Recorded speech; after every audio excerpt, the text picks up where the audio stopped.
listening to the Lutheran Ladies Lounge podcast. I'm Sarah. I'm Erin. I'm Bree. And I'm Rachel.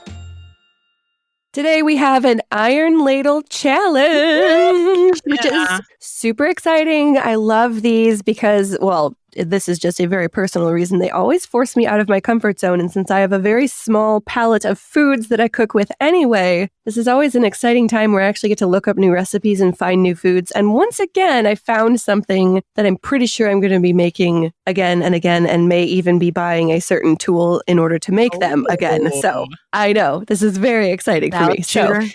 No, not a salad shooter, although They're so loud. close, maybe. It's like 90s. Maybe.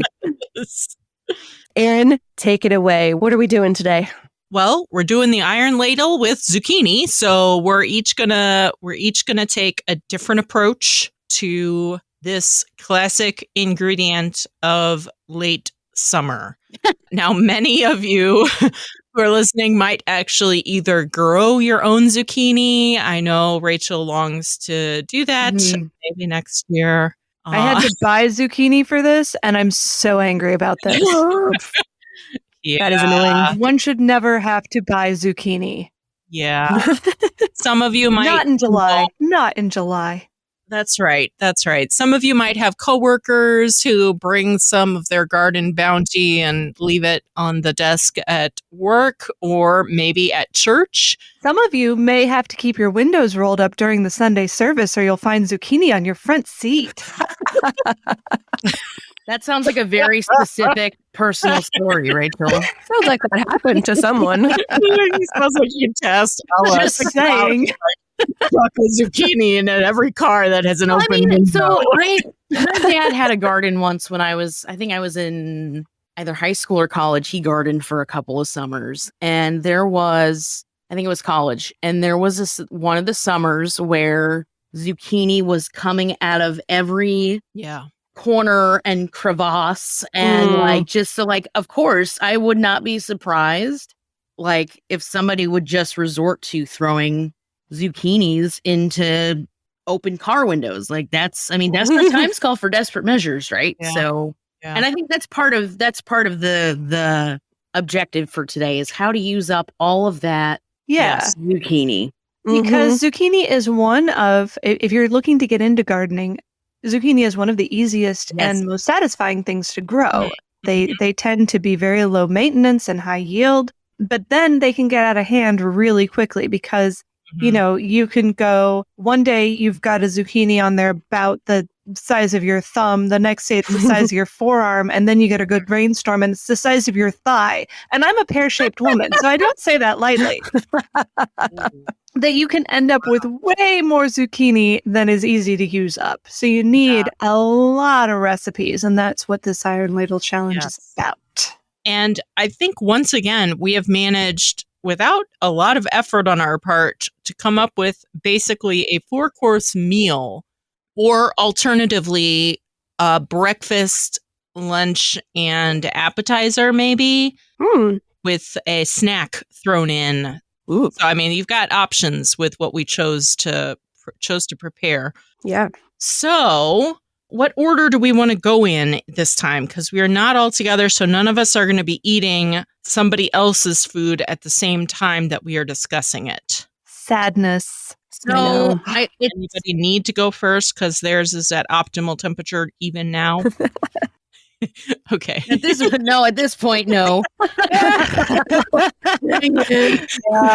those of you listening at home, we had 45 minutes of technical difficulties before we started recording, so nobody's food is hot right now. I actually ate mine while it was still hot, but that's. I will go first. Okay. We'll start it. This is kind of a curveball.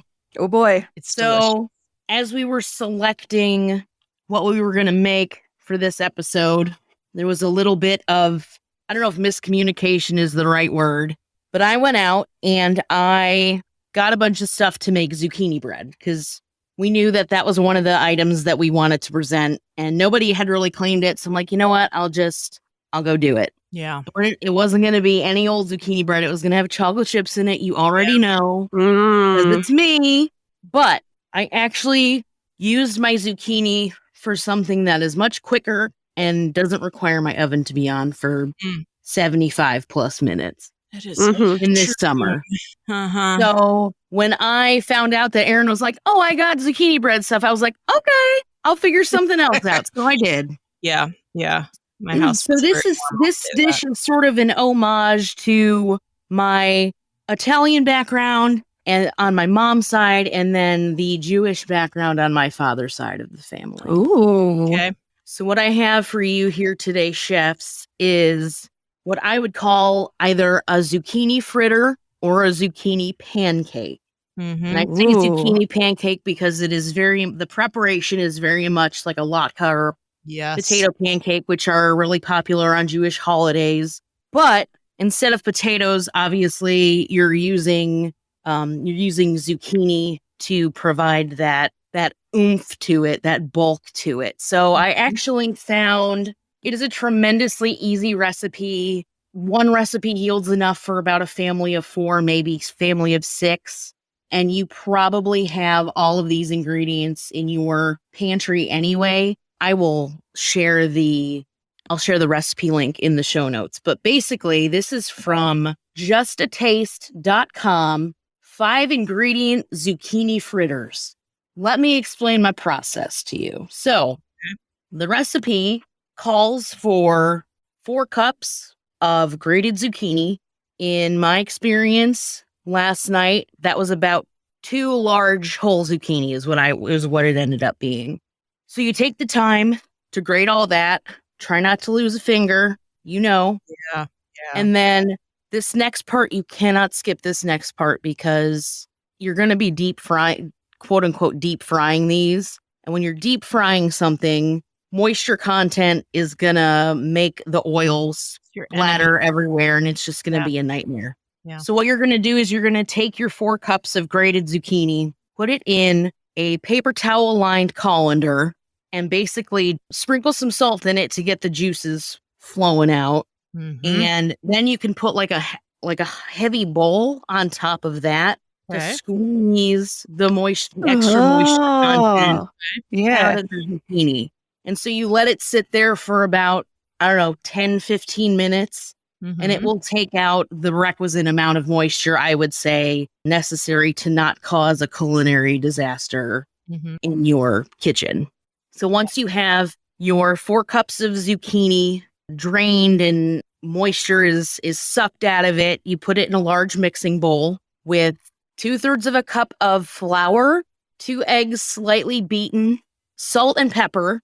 In the recipe that I took this from, they call for scallions, I think, but I don't have scallions on me, and I'm sure it would be delicious, but I just skipped that part. I think I maybe had a little extra zucchini to make up for that. So salt and pepper to taste really is what I interpret that measurement as. I think it was like 1/4 of a tablespoon. So I'm just like, okay, whatever. So you get it all incorporated in a bowl. You mix it up together. It's not going to seem too wet. It's also not going to seem too dry, at least in my experience. It should just be a good, pretty much homogeneous mixture. It seems like a good zucchini to dry ingredient to egg ratio. Okay. Once you have your batter established, you get a shallow frying pan, and you line it with olive oil on the bottom over medium heat. And then once the oil comes up to temperature, you take a third of a cup scoop and you portion it onto the frying pan. You kind of have to flatten it a little bit because by that point it's going to be like dome shaped, and so you want to flatten it a little bit. Brown it on one side for about 2 to 3 minutes. I am not a patient person, and so the first go was a nightmare. Don't get me wrong, it was delicious when all was said and done, but it was not a zucchini pancake. It was just it was nonsense. So patience is one thing, and then temperature control of your oil is another key thing. So as long as you keep your eye on the time, you'll be able to see a brown around the bottom, so you can sort of get an idea of how quickly it's cooking on the bottom. If you have to adjust your heat, do that. But basically, on your first side, It's going to be 2 to 3 minutes, and then you flip, cook it on the other side for another 2 minutes, take it off the burner, put it on a paper towel lined plate, sprinkle it with some salt. These bad boys are the best, like right out of the fryer, as you might imagine. I did give one to Erin to go to work with today to eat. And I admonished her to eat hers reheated. Yes. I zapped mine in the microwave for a couple of minutes. And it's not the same, but I think it's sort of an easy and accessible take, I think, for using all that zucchini that you have. Yeah. I love it. And I will say it was delicious. I reheated it. So I was at work and I decided I would warm it in the microwave to take the cold off of it. Mm-hmm. But then I would we have this little pizza oven, sort of like a toaster oven. And so I would put it in there because microwaves are the enemy of crispness. Mm-hmm. Yes, that's true. But I thought I'll warm it in the microwave, but then I'll give it that crispiness back, and it worked. So if you do have to reheat them, if you have a toaster oven or a regular oven, or even just a pan, that would be another way to reheat them. But I'm sure you're right, Brie, that they are absolutely going to be the best fresh out of the pan the first time. And the recipe calls to serve with sour cream and applesauce, which is sort of another latke thing. But as somebody who was eating fried zucchini about as young as I can remember, marinara sauce would be another fine ingredient. Yes, that's that would also be good, because the way you describe it reminds me not just of a latke, but of the Swiss sort of potato rösti, which we like to shredded potatoes, basically leave all the starch in and fry it in a pan. I feel like you could do that with zucchini and egg and flour like you described it, make a rösti, and then serve it with an over easy egg on top for a wonderful breakfast. Yes. That would be very tasty. That would be. That sounds delicious. Reheat them in the waffle iron too. I just had that thought. And a lot lower carb than potatoes. For sure. Yeah. Definitely less starchy. Yeah. Well, I will say it is a winner of a use of this ingredient. That's a winning way to do it. Very tasty. Thank you. Tasty. So, and actually, Sarah, I was sort of thinking about this on the way to the studio. Like, I almost wonder if you can you eat chia seeds? No, eggs are probably safer than chia, quite honestly. As I did look, eat eggs. Oh, well, I'm not right now. So, because I actually looked at that recipe too, and I love just like the thought of zucchini pancakes makes my mouth water. Nom nom. But I didn't because I'm not currently eating eggs. Okay. However, if I can eat eggs, I will absolutely be making those. Yeah. Excellent. Well, what did you prepare, Sarah? So I have the snack for us today. Yeah. Zucchini is absolutely one of my staple foods. I eat a boatload of it every week. It's so delicious and it mixes in well with so many different foods. So I had to come up with something new because doing a recipe that I already do every day is kind of boring. So so I looked through a whole bunch of recipes and most of them use ingredients that I couldn't eat, except for zucchini chips, which is something I had never thought of before. This was a new thing in my life. So I was like, you know what? This is easy. And I'm recovering from COVID right now, so you can probably hear that in my voice. And I was like, I have like zero energy. So a recipe that literally involves chopping things up and oil, salt, and peppering them and putting them in the oven sounds perfect right now, actually. Okay. So I actually tried 2 different recipes for this to kind of give it a comparison. One of them was a slower, lower oven, and one of them was a hotter, faster oven. I was curious how they would do differently. So I actually did both of them this morning. One of them was at a 235, which is a weird oven temperature, but 235. Okay. I know.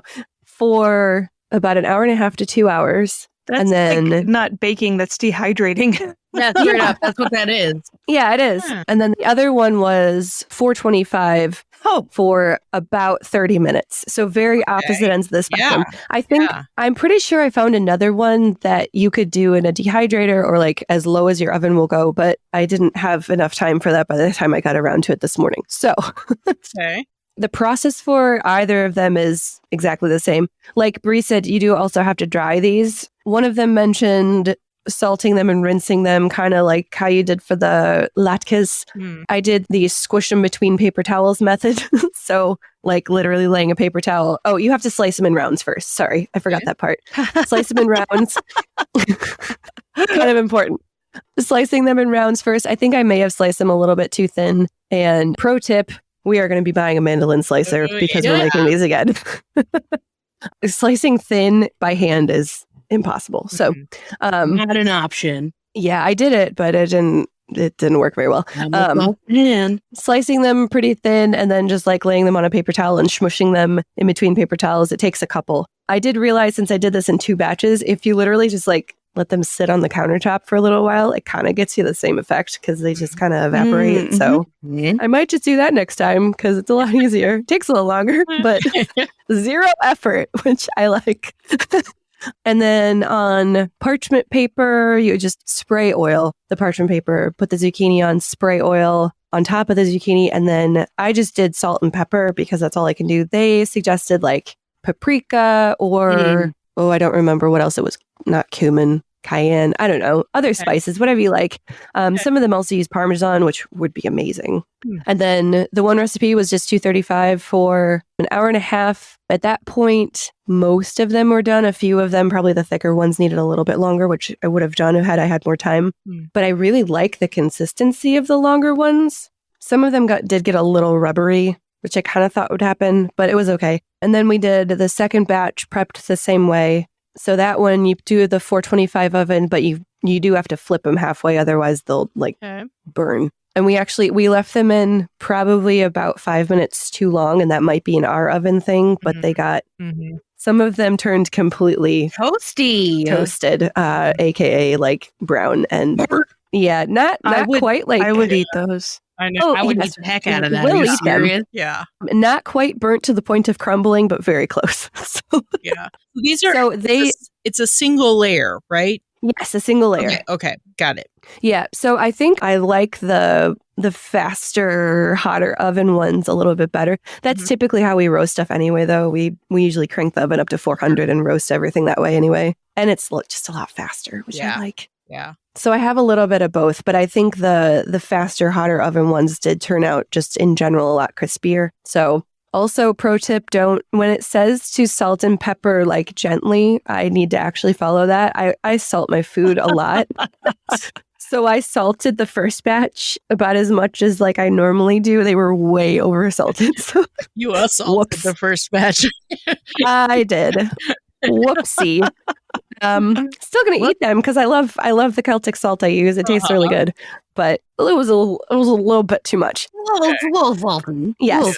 But I will absolutely be making these again. One thing I really miss with my small palette of foods, I don't have a lot of crunchy stuff in my life. Oh, yeah. So being able to make vegetable chips, like potato, obviously, but I had never thought about zucchini. So having a variety of different vegetable chips I can make really easily is amazing. I will absolutely be making these again with a mandolin slicer, so it's a lot faster and more consistent. Squashes of all kinds. Yeah. Probably. I'm sure you could do like butternut squash chips.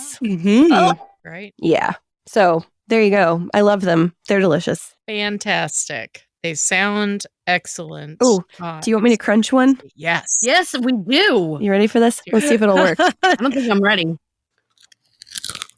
Oh, delicious. That's a good crunch. That is a good crunch. That makes my mouth water.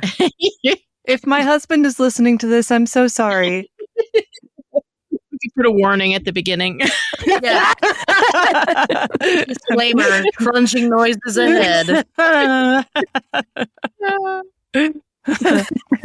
Excellent. Well, I think I need to go next because one must always eat one's dinner before one's dessert. Absolutely. Aha. But first, though, I have to give a shout out to 2 other recipes, one in particular that I really love. Super easy summertime barbecue thing that I didn't do because it's raining here in Connecticut today. So I needed something stovetoppy. Zucchini boats are delicious. I love them. Look up recipes. They're just stunning. But barbecued zucchini has got to be like my favorite thing, where you just take one of those giant thigh-sized garden zucchinis and you slice it into like slabs, like a thin steak. Yeah, about 1/2 inch thick slabs of zucchini of whatever size you like. And then I stick them in a Tupperware with so simple, either a balsamic or an Italian dressing for like, the half hour while I'm getting the rest of the grill meat ready to go. And then they go on the grill just like that. Turn them once. They should be nice and brown or even black and bubbly on each side. And they are just one of those tastes of summer that goes with every cookout meal. And so delicious. But that's not what I made today because, again, it's raining. Could not fire up the grill. That's also, sad. I'm a little low on garden fresh thigh-sized zucchini right now. So what I made instead is the semi-classic. It was actually only invented in like the 1870s. So anyway, semi-classic French dish, Ratatouille, made famous by Disney. Probably not Made popular by a cartoon mouse. Cartoon rat. Rat. Sorry, just kidding. Sorry, rat. Sorry. But it's a delicious comfort food for me. Not one that is probably familiar to a whole lot of German or Scandinavian Lutherans because there aren't a whole lot of French Lutherans out there. But worth doing because you can use up a whole lot of fresh garden vegetables in a fairly short amount of time. So this is basically vegetable stew with herbs. It is made usually involving tomato, garlic, onion, zucchini, eggplant, bell pepper, and fresh herbs. Okay. I did not have eggplant because I went to 2 different stores yesterday and not one of them had a single eggplant in stock. So I said, forget it. I'm just working with what I have. So what I used was beefsteak tomatoes, store-bought, unfortunately, minced garlic, onion, zucchini, yellow squash, bell pepper.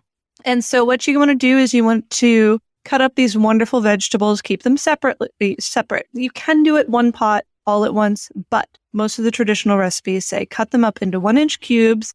And then before you do anything else with them, take the time to saute them each in olive oil. Okay. The goal is that they will each maintain their own individual characters while also blending their flavors and textures with the other things in the pot. You take your squash, your eggplant, if you have it, lucky thing, and you fry each of these or saute each of these up individually for about 8 minutes and then stick them in a casserole pot. I just used a large saucepan to wait while you do the other vegetables. The onions and peppers you can do together. The tomatoes, you want to peel those and seed them. So I found it simplest to sort of blanch them or parboil. What do you call it when you just stick them in boiling water for a minute? Blanch. Okay, yeah, that's what I did. That made the peeling very easy. And then I just scooped the seeds out and put them. Do not fry the tomatoes beforehand. Just stick them in the pot. Okay. Quantities on this, I used 2 smallish squash, 2 smallish zucchinis, 2 largish tomatoes, 1 onion, 1 large green pepper. And then you put them all in the pot. Hang on. You know what? I should actually read my actual recipe. I started with a classic PBS recipe from Chef Lydia in collaboration with Jacques Pepin, celebrating Field Day. But then I had to make it smaller for me, so the quantities are a little different. And of course, no eggplant. So into the pot went all these vegetables, plus it said to use 5 to 6 cloves of garlic. I very rarely peel, crush, and chop my own garlic, so I used 1 teaspoon of pre-minced garlic. I used 1/2 cup of water, 1 teaspoon of salt, a generous crushed black pepper. The one thing I'm growing right now that I can actually use is herbs. So I used 2 sprigs of fresh thyme, 1 giant basil leaf, and then from my cupboard pulled out a bay leaf, 1/2 teaspoon of herbe de Provence, and then Jacques Pepin didn't mention anything about this, but I saw it in a different recipe that I compared it to. I added a tablespoon of balsamic vinegar just to give it a little bit of punch. Had I had dry white wine, I would have probably used that instead. And that's one small change I might make to this recipe in the future. but I don't keep a whole lot of wine around now that I'm not drinking it very much. So that's it's not one of my standard recipe ingredients at the moment. So, and then did I mention the half cup of water? I think I did. Just a half cup of water is fine. Okay. Then you are going to bring this to a low boil and then turn the heat all the way down to low. Put the lid on, let it simmer on low for an hour at least. And then at the very end, turn the heat up for about 20 minutes and cook off some of the liquid. And then all the recipes say you've got to let it rest for at least 30 to 60 minutes before you eat it. Again, this is to allow those vegetables to blend their flavors as much as possible because this is a very simple recipe. It's basically just vegetables, herbs, olive oil, salt, and pepper. It's totally vegan for those of you who like vegan eating. It's very low carb, probably very low calorie. The olive oil is the only thing to bring in any calories. But oh my goodness, it is so good. And I served it to myself for a late lunch with some toasted pane Turano, aka fancy Aldi bread. My fancy Aldi bread toasted with butter. It was all crusty and delicious. And with this wonderful stew of just simple flavors all blended nicely together. This is ultimate peasant food, but it's so good. So highly recommend, especially if you have a lot of squash and tomatoes and maybe an eggplant that you want to use up in a way that's very probably out of the ordinary for most people listening to this, but it's hard to go wrong. Yeah. So that was my recipe, my ratatouille. That sounds delightful. I'm going to just eat quietly in the background here. At least mine isn't crunchy. Now it's time for Rachel's favorite part. Right. Where she can mute herself and eat her third helpings is what it is time for. Excellent. No, that sounds really delicious and super simple. It also sounds like one of those that would even be really good if it needs time to rest. It'd probably be just as good the next day. You could make this and enjoy it for lunch over the course of a few days. I hope so, because I kind of think that not one of my children will be eating one bite of this food. So it's all for me. Yeah. Okay. Well, that brings us to dessert or breakfast, depending on which way you go with it. It would be a very light dessert or a very delicious breakfast. I did go with making the zucchini bread. And because when we were discussing it, we were like, well, that is, as far as the Midwest goes, there's no more traditional way to use up zucchini than as zucchini bread. Can I ask a favor of you, though? Yeah. One of the things that you had mentioned that you were going to potentially make, can you recount that? Because it is the most bizarre thing I've ever heard. Yeah. So before I decided to go and do the more traditional option as a nod to our, the mainstay of zucchinis, I was going to do the zucchini pie that my Aunt Becky introduced to our family.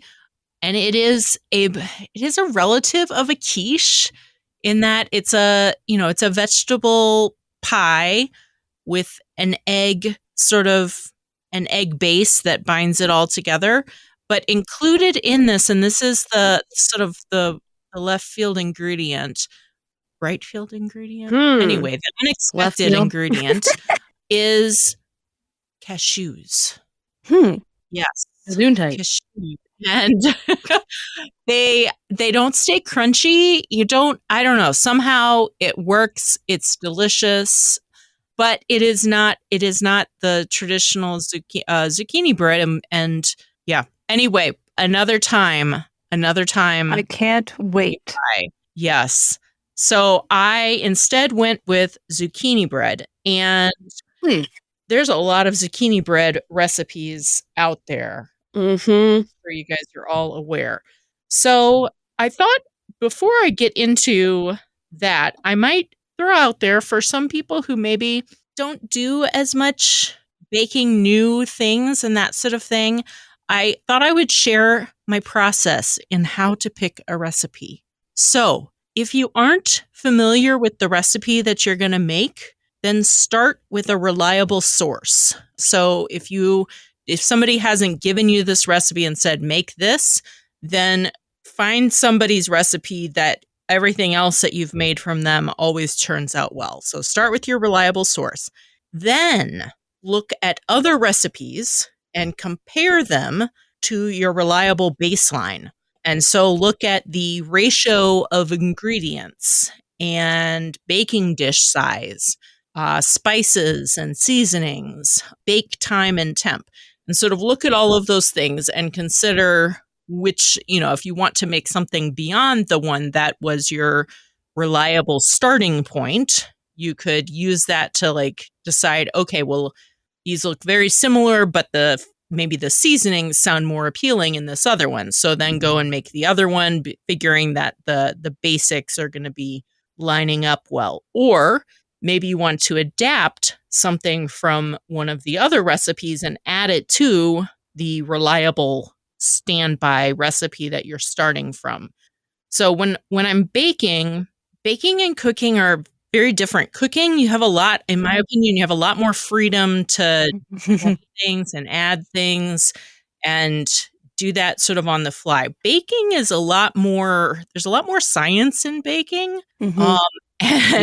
So when I'm baking, I'm comfortable in adjusting the spices and seasonings of something. I might adjust the sugar a little bit, but I don't usually adjust things like flour and eggs and leavening, because often those are sort of important. The ratio of those things are often important to the finished product. I'm not an expert enough baker to adjust those things on my own, just on the fly. Some people are, but I am not. So I will adjust those other things, though, as I'm baking something, to say that, I like cinnamon a lot, so I'm going to increase the cinnamon in this recipe. So I chose to make zucchini bread, and one of the ingredients that if I had it, I totally would have added it. The recipe that I used is from my reliable source. I've talked about it before, Smitten Kitchen.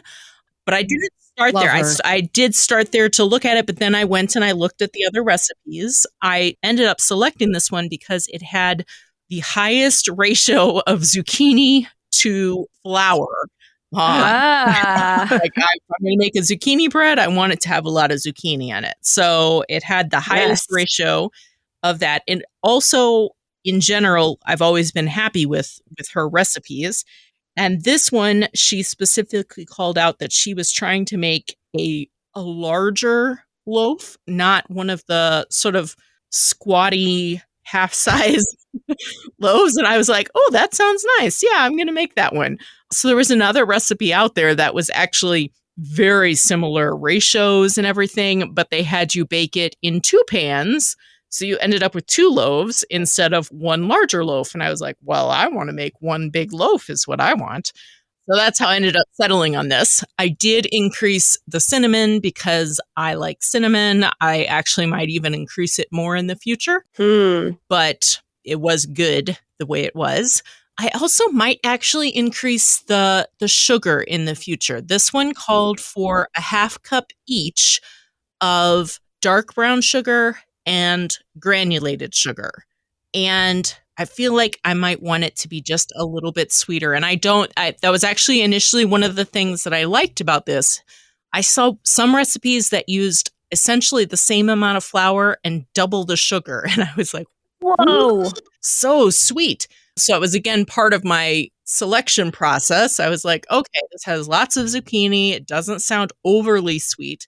But while this one was delicious, if I were trying to serve this as an actual dessert, I probably would increase the sugar just a little bit. Probably not a lot. Maybe just by, I don't know, I might add like a 1/4 cup extra of one of the sugars or something like that. Can I be straight with you right now? Because you tried this. I ate some just now. It's the most perfect zucchini bread I've ever eaten. It is really good.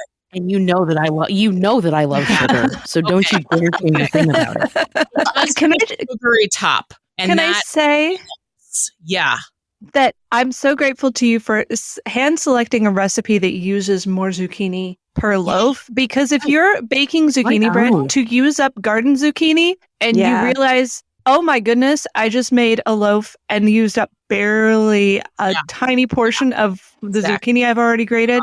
It's so heartbreaking. You're like, I'm going to be here for days. Yeah. But here's the benefit. I know some people who like to freeze zucchini for later use. One year I got really smart and I didn't freeze zucchini. I freeze zucchini bread. I just baked, like I baked loaf after loaf after loaf, stuck each finished loaf after it had cooled in a freezer bag and popped it in the oven or in the freezer. And we had zucchini bread like every Sunday morning all winter.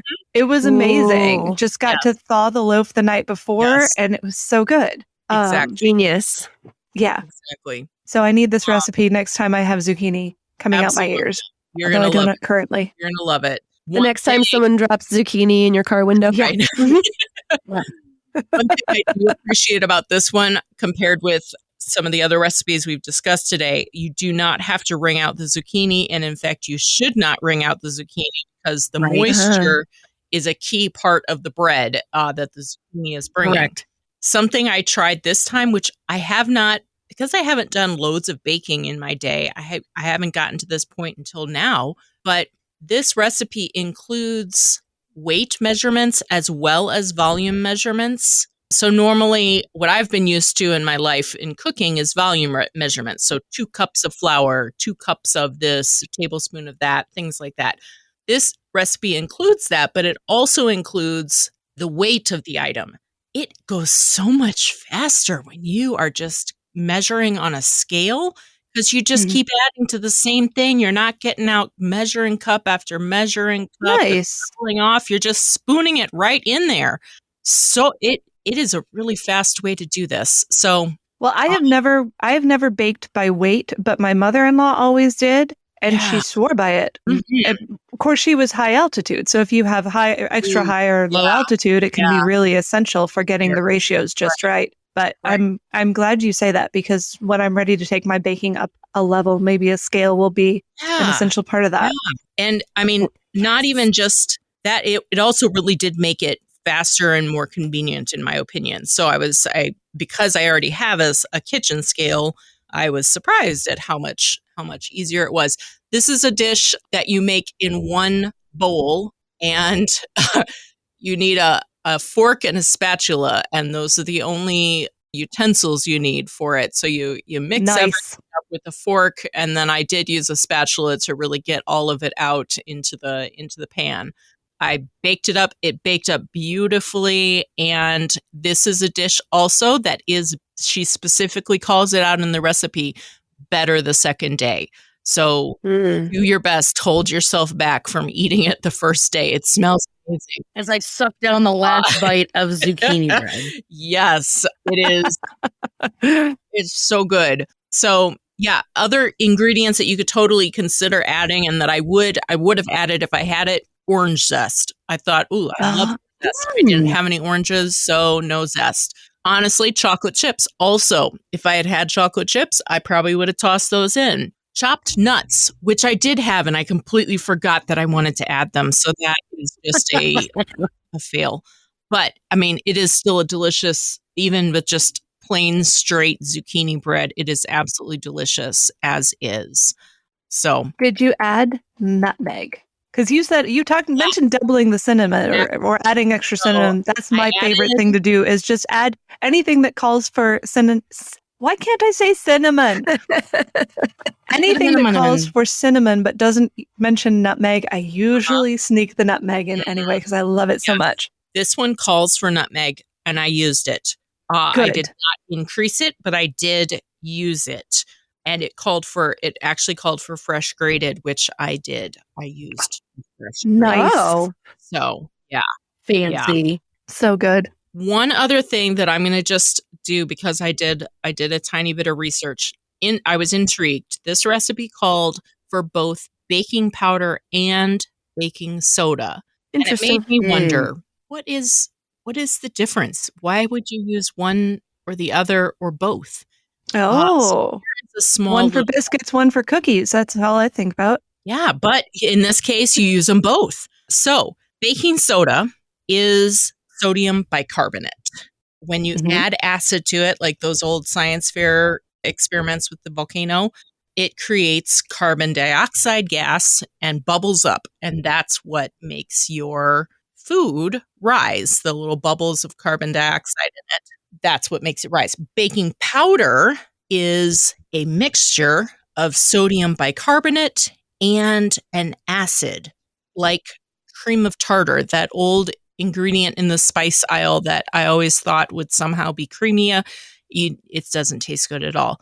I suspect it's there specifically from the old days when you didn't have pre-mixed baking powder, and instead you had to basically mix your own baking powder of mixing it with baking soda and this cream of tartar.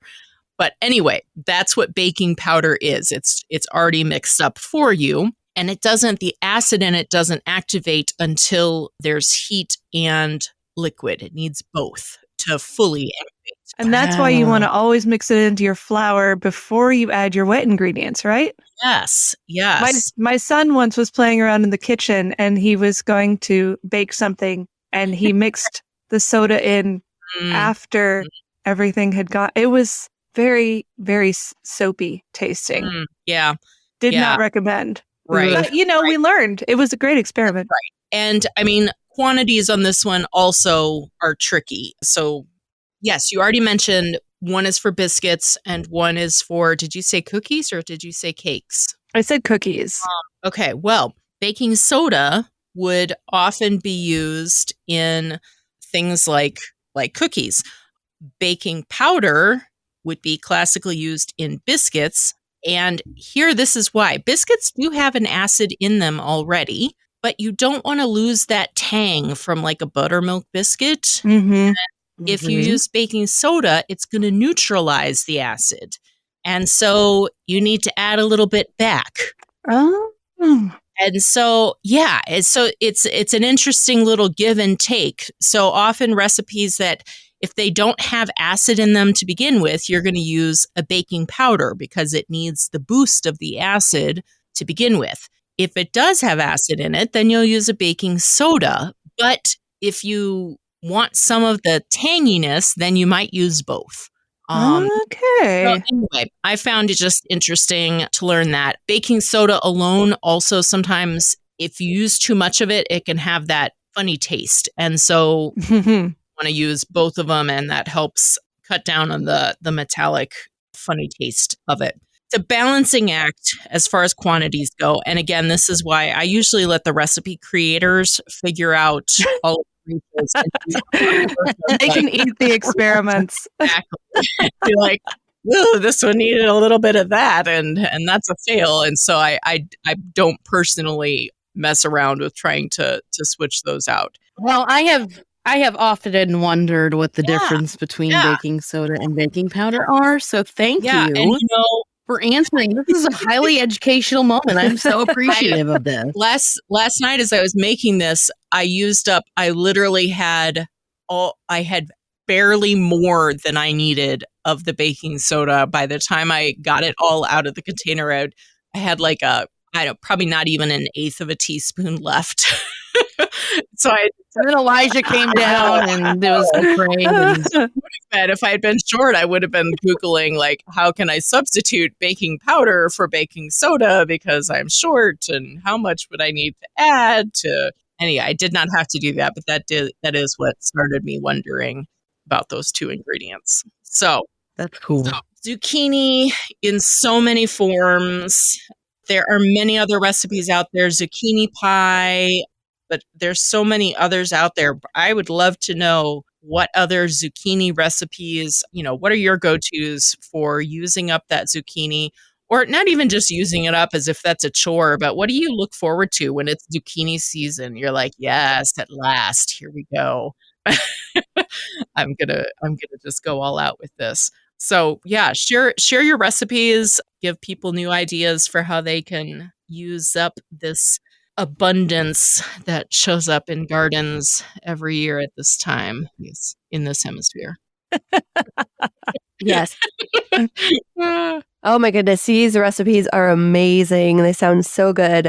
Does anybody not like zucchini? I don't think I've ever met anybody that doesn't like zucchini. I don't know. My kids. Oh, well, there goes my theory. But zucchini bread. They'll eat zucchini bread. That's true. That's the go-to. Even if you don't like zucchini, Sneak it in. you will like zucchini bread, or as many people make it, zucchini cake. Because I was talking with a coworker and she was telling me about how her mom always made zucchini brownies, and her son did not like zucchini and yet he loved brownies. hard to say no to a brownie. Sneak it in.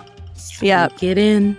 Well, ladies, we would love to hear your favorite ways to make zucchini recipes. What are if you try a new one this year, or if there's one that's a staple in your household, we would love to know those. Join our Iron Ladle challenge in our Facebook group, the Lutheran Ladies Lounge on Facebook. And if you have a photograph of a giant monster zucchini, post that too, because Yes. it is amazing how big those things can get and still be 100% usable.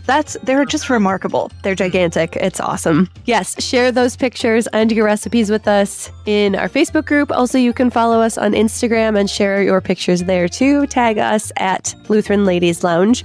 If you would like to get the Lutheran Ladies Lounge in your inbox, or if you're not on social and still want to stay up to date with everything that's happening and get a few special sneak peeks of things that we don't actually post anywhere else, you can join our monthly e-newsletter. You can find out how to do that in the show notes for this episode, or you can send an email to Lutheran Ladies it's Lutheran Ladies, right?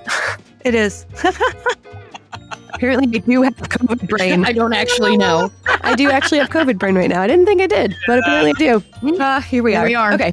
Send an email to lutheranladies@kfuo.org and we'll get you signed up for that e-newsletter. You can find all of our podcasts at kfuo.org/Lutheran Ladies Lounge, or on your favorite podcasting app, or on the KFUO radio app. You're listening to the Lutheran Ladies Lounge podcast. I'm Sarah. I'm Erin. I'm a monstrous thigh-sized squash man. And is it bad that I'm suddenly feeling hungry?